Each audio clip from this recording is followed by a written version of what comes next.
Hi everyone, future doctor. I am Ankit Raj, second year MBBS student from Anugrah Narayan Magadh medical college गया। सो आज जानेंगे कि आपका नीट का 1 मंथ का टाइम बचा हुआ है, तो कैसे इसको अच्छे से यूटिलाइज करें, क्या स्ट्रेटेजी रहेगा, क्या हम किए थे और आपको ज़रूर ये क्या करना चाहिए जो कि आपको बहुत फ़ायदा मिले। मार्क्स 600 आ रहा होगा, किसी का 500, किसी का 400, जितने भी लोगों का ये सब मार्क्स आ रहे हैं उसको ज़रूरत है अपने मार्क्स को इंप्रूव करने का। और ये लास्ट मंथ में बोल रहे खुद से ही करना होगा। कोई वीडियो रिसोर्स देखने से, बार बार देखने से कुछ नहीं होगा। जब तक वो क्वेश्चन नहीं बनाइएगा, जब तक MCQ सॉल्व नहीं कीजिएगा, तब तक आपका मार्क्स इंक्रीज नहीं होगा।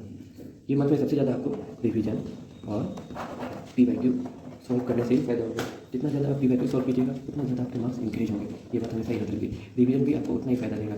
PYQ का जो गलती है वो आप रिवीजन के टाइम में उसको फिर वापस दोहराइए कि हाँ यहाँ पर मैंने गलती किया था, तो जाकर के आपका नंबर बूस्टअप होगा। मैं कुछ तरीका बताऊँगा जो कि मैं फॉलो किया था, जो कि आप भी अगर फॉलो करना चाहेंगे जरूर आपका मार्क्स इंक्रीज हो जाएगा। और इस मंथ में ये करना चाहूँगा कि आपका जो 2 से 4.5 का एग्जाम होने वाला है, तो इस टाइम पे आप हमेशा पढ़ने की कोशिश कीजिए, या तो PYQ या तो क्वेश्चन सॉल्व करने की कोशिश कीजिए। इस टाइम को व्यर्थ ना जाने दें। सोना तो बिल्कुल नहीं इस टाइम है, सोना बिल्कुल नहीं इस टाइम है। आपको हमेशा पढ़ते रहना इस टाइम, ठीक है। और अगर आप सुबह उठने का, अगर आपका सुबह उठने का आदत है तो सुबह नाश्ता अच्छे से कर लीजिए, लेकिन दोपहर के टाइम में हल्का भोजन लीजिए। नहीं तो आप ज़्यादा भोजन ले लीजिएगा तो आपको फिर नींद आने लगेगा।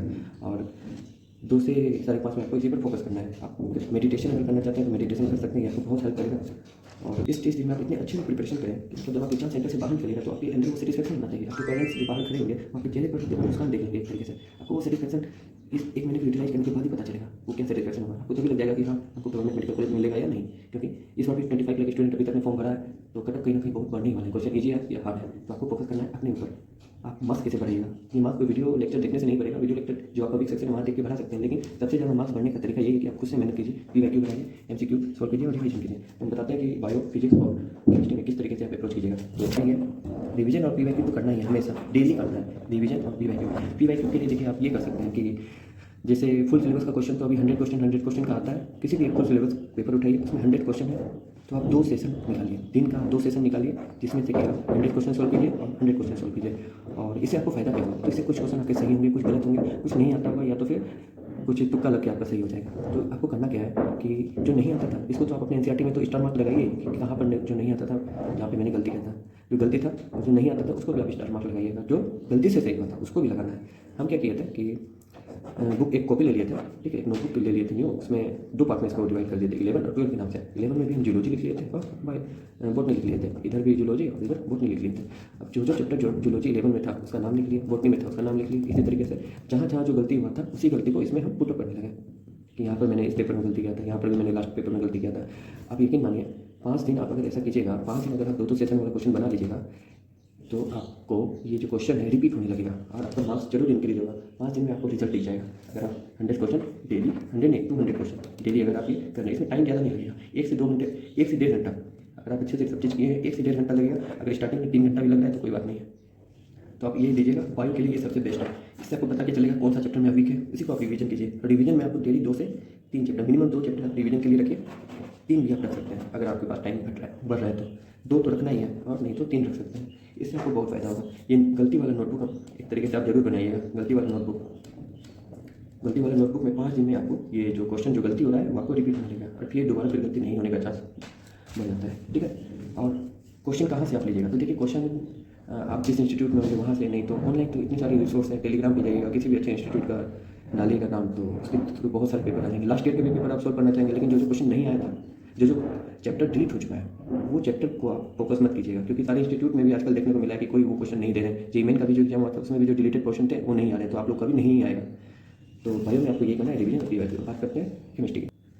केमिस्ट्री में है, ऑर्गेनिक है, इनऑर्गेनिक है और फिजिकल है। तो इसमें भी आपको सेम वही फंडा लगाना है। आपको डेली रिवीजन करना है और डेली PYQ बनाना है। डेली रिवीजन, डेली PYQ बनाना है, या तो क्वेश्चन पेपर सोल्व करना है। आपको कुछ नहीं, क्वेश्चन पेपर जितना ज़्यादा सोल्व कीजिएगा उतना ज़्यादा आपको कॉन्फिडेंस आएगा, और जितना ज़्यादा कॉन्फिडेंस आएगा उतना ही ज़्यादा आपका मार्क्स बढ़ेगा। और मॉक टेस्ट में जितना नंबर आपका बढ़ते जाएगा वही मार्क्स आपका नीट के पेपर में आने वाला है। तो हमेशा रिवीजन और PYQ पर ध्यान देते रहिए। इसमें भी आप क्या कर सकते हैं कि देखिए, हम आपको क्वेश्चन सोल्व करने के लिए इसलिए नहीं कहेंगे क्योंकि आपका टेस्ट सीरीज तो चल ही रहा होगा कहीं ना कहीं, और नहीं भी चल रहा होगा तो आप सप्ताह में एक बार उसको दे सकते हैं टेस्ट। लेकिन अगर आप डेली टेस्ट सीरीज पर फोकस कीजिएगा तो आपका 3 घंटा देने में जाएगा और फिर उसका एनालिसिस करने में भी 1-2 आवर चला ही जाएगा। तो इसमें बहुत ज़्यादा टाइम किल हो जाएगा। ऐसे पार्ट वाइज कीजिएगा तो आपका टाइम ज़्यादा किल नहीं होगा और आप दूसरे सब्जेक्ट को भी पढ़ पाइएगा। तो इसलिए इसमें भी आप 50 क्वेश्चन का जो एक केमिस्ट्री का पेपर आता है, तो एक पेपर सोल्व करने का कोशिश कीजिए। हो सकता है तो 2 बनाइए, 2 पेपर सोल्व करने का कोशिश कीजिए। एक पेपर में 1 2 से लेकर के 50 तक लिख दीजिए। अगर आपके पास OMR फिल करने वाला है तो उसको भी आप प्रिंट आउट करके कर सकते हैं, लेकिन इससे ज़्यादा टाइम वेस्ट होता था तो हम खुद से ही लिखते थे। तो 1 to 50 तक आप यहाँ पर लिख दीजिए और फिर सारा क्वेश्चन सॉल्व कीजिए जितने कम टाइम में हो सके, और फिर उसका एनालिसिस कीजिए। और जहाँ आपको गलती हो रहा है वो कॉपी में लिखिए, या तो फिर जो चैप्टर आप बहुत कमज़ोर आपको लग रहा है कि ये चैप्टर छोटा हुआ है या तो ये चैप्टर से ज़्यादा गलती हो रहा है, तो उस चैप्टर को अपने रिवीजन में ऐड कर दीजिए, ठीक है। और नॉर्मली आप 2 चैप्टर इसमें भी सोचिए कि हम डेली रिवाइज करें। चैप्टर नहीं, ये पार्ट वाइज में कीजिए कि ऑर्गेनिक का रिवीजन करना है, इनऑर्गेनिक का 2-3 चैप्टर, जैसे पी ब्लॉक है, केमिकल बॉन्डिंग है, हाइड्रोजन सल्फाइड है, पी ब्लॉक हुआ, केमिकल बॉन्डिंग हुआ, कोऑर्डिनेट केमिस्ट्री हुआ, ये सब बहुत हाई रेटिंग क्वेश्चन चैप्टर्स हैं, तो इस पर फोकस कीजिए। और फिर फिजिकल में भी आप फिजिकल में भी देखिए क्या कीजिए। फिजिकल में आप कोई भी चैप्टर जैसे केमिकल इक्विलिब्रियम निकाले आप, उसमें आप सबसे पहले MCQ सॉल्व कीजिए, PYQ सॉल्व कीजिए।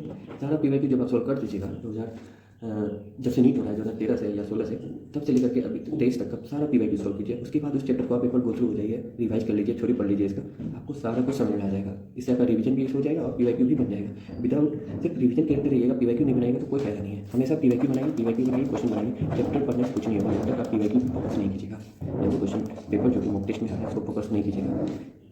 ऑर्गेनिक में भी 50 क्वेश्चन करके आप पेपर निकाल लीजिए, ऑर्गेनिक का क्वेश्चन सोल्व कीजिए, और ऑर्गेनिक की जो भी गलती हुआ है आप उसको इसमें रिवीजन में डाल दीजिए, या तो उसको उस फॉर्मूले को या तो फिर उस रिएक्शन को याद कर लीजिए, मेमोराइज कर लीजिए। ऑर्गेनिक बहुत ही कम समय में और बहुत ही ज़्यादा स्कोरिंग सब्जेक्ट है। जो भी क्वेश्चन आता है ऑर्गेनिक का वो बहुत ही अच्छा होता है, बहुत ही सिंपल होता है। एक बार आप उसको देख लीजिएगा, रिवाइज कर लीजिएगा तो फिर वो आपका हो जाएगा। ऑर्गेनिक बहुत ईजी है, ऑर्गेनिक का रिवीजन आप करके वो अपना मजबूती एक तरीके से बना लीजिए। इनऑर्गेनिक में भी 50 क्वेश्चन का अगर आप ले लेते हैं, 50 क्वेश्चन का पेपर में जल्दी से लिख लीजिए 50 क्वेश्चन, और फिर आप उसका क्वेश्चन बनाइए, जो गलती हुआ है उसका रिवीजन कीजिए। और रिवीजन तो आप कीजिए ही, रिवीजन तो आपको 2 चैप्टर का 3 चैप्टर का रिवीजन करना ही है, तो फिर ऑर्गेनिक का चैप्टर रिवीजन करना है, इनऑर्गेनिक का रिवीजन करना है। इस तरीके से आप अपने आप को बना लीजिए।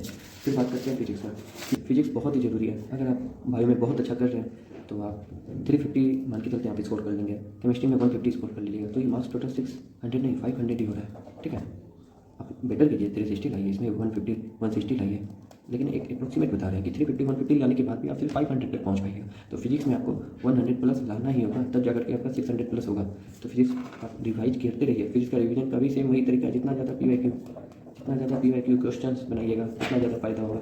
रिवीजन कीजिए। इसमें आप सबसे ज़्यादा क्या कीजिए कि क्वेश्चन पेपर निकालिए, मॉक टेस्ट निकालिए, सेम उसी तरीके से उसका टेस्ट कीजिए। या तो किसी चैप्टर का जब आप रिवाइज कर रहे हैं तो उस चैप्टर का PYQ को सॉल्व कीजिए। PYQ को सॉल्व कीजिएगा, जहाँ गलती हो रहा है, जो फॉर्मूले को आप भूल रहे हैं उस फॉर्मूले को आप मेमोराइज कीजिए, या तो जो आपका नोट्स है वहाँ पर उसको अच्छे से लिख लीजिए कि यहाँ पर मेरा गलती हुआ था, ये क्वेश्चन हम भूल गए थे। आप अपने वॉल पे भी चिपका सकते हैं कुछ फॉर्मूले को, या तो फिर शॉर्ट नोट्स अगर बनाए तो ठीक है, नहीं तो अभी भी बहुत समय है। अगर आपके पास कोई चैप्टर ज़्यादा भारी लग रहा है, कोई मतलब नहीं हुआ है अच्छे से, तो उसका PYQ सॉल्व कीजिए और उसका एक पेज में एक मेमोराइज करने के लिए आप सिर्फ उसका फॉर्मूला लिख दीजिए। ये अगर जो चैप्टर छूट गया है उसके लिए भी फ़ायदा करेगा, और जो चैप्टर आपका अच्छे से हुआ है उसमें भी वो फ़ायदा करेगा। इसमें भी आप 50 क्वेश्चन का फिजिक्स के लिए आप मॉर्निंग सेशन रख सकते हैं, क्योंकि उसमें दिमाग ज़्यादा एक्टिव रहता है। सुबह में आप 50-50 क्वेश्चन का सेशन बना सकते हैं, एक ही सेशन बना सकते हैं, लेकिन रिवीजन करते रहिए उस चैप्टर का अच्छे से, फॉर्मूला को रिवाइज करते रहिए। फिजिक्स में भी आपको अच्छे से PYQ और रिवीजन करते रहना है। आपको इसी तरीके से आपको सब कुछ करना है। आपको पक्का 5 दिन में आपको रिजल्ट दिखने लगेगा। बायो में अगर आप ये 2 सेशन कर रहे हैं क्वेश्चन का, आप 2 से ज़्यादा भी कर सकते हैं। 2 सेशन कीजिएगा, जो गलती होगा उसको लिखिएगा उस पेपर में, या तो NCERT में उस लाइन में आप स्टार मार्क कर दीजिएगा। तो 5 दिन में आपके 5 क्वेश्चन जो होंगे ना मॉक टेस्ट के, वो रिपीट होने लगेंगे। आपको लगेगा एक ही तरीके के क्वेश्चन दूसरे तरीके से, एक ही क्वेश्चन दूसरे तरीके से फ्रेम होकर के मेरे पास आ रहा है, तो वो मैं गलती कर दे रहा हूँ, या तो फिर उसको हम सॉल्व कर रहे हैं।